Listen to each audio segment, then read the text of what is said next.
Church, as your pastor, I want to address the coronavirus that we are all experiencing. As you know, we're in a situation that none of us have been through before, and we are learning new things each and every day. We know that this virus is not limited to any country, any race, any religion. It is a pandemic around our world and requires a response that is thoughtful, considered, and not reactive. At Trinity, we recognize there are some organizations that are remaining open and some that are closing. They have discontinued basketball games and continued concerts. And at Trinity, we've made the decision to stay open this weekend. We will have our Thursday night Lenten service this evening with the soup supper, and we will be open Sunday morning. As we consider what it means to be open, we are making some changes.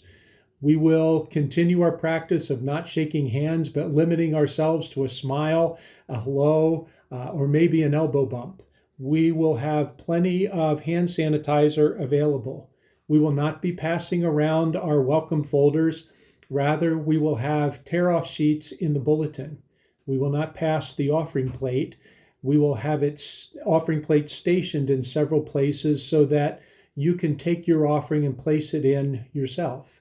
We will be canceling communion this Sunday as we acquire what is needed to provide communion in a safe and virus-free fashion. Trinity Kids will continue on Sunday morning, and we remind the congregation that when the Papillion La Vista schools do not meet, that our evening activities for children and adults and other activities are not held. I want you to understand that we are open because this is an incredibly difficult time in our country's history. We are a people who are being assaulted with questions and concerns, and we need to remind ourselves, as we will on Sunday, that we don't operate out of fear, we operate out of faith. We have a God who has come to us and say, "Be of good courage, for I have overcome the world. Fear not, for I am with you. I am with you day by day by day by day." As God's children, we need to find comfort and association in the truth that we share a faith in a God who is taking care of us each and every day. He's got this. Now, if our government makes a decision that gatherings over a certain number must be canceled or provides other guidance, we will follow and be good citizens of the world.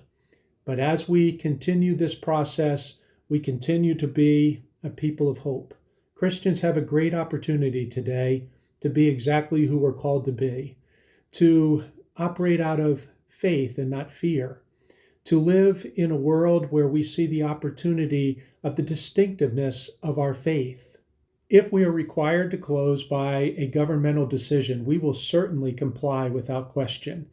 If we have to make a closure like under those circumstances, we will post it on our website, we will put it on Facebook and Instagram, and we will send a constant contact email to the entire congregation.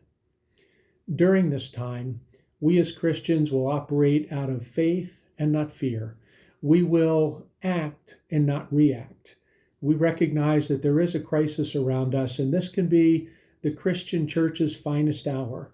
We don't need to panic, but we can live as an agent of stability and hope for the world around us, and we can dedicate ourselves to prayer, as we have in the last weeks, against the coronavirus, that our God would put boundaries around its spread, heal those that are infected, protect those who are not infected, and bring an end to this virus for the preservation of his creation. And so we pray together, and we pray God's richest blessings on the people of God as we seek to be who we have been called to be in Jesus Christ.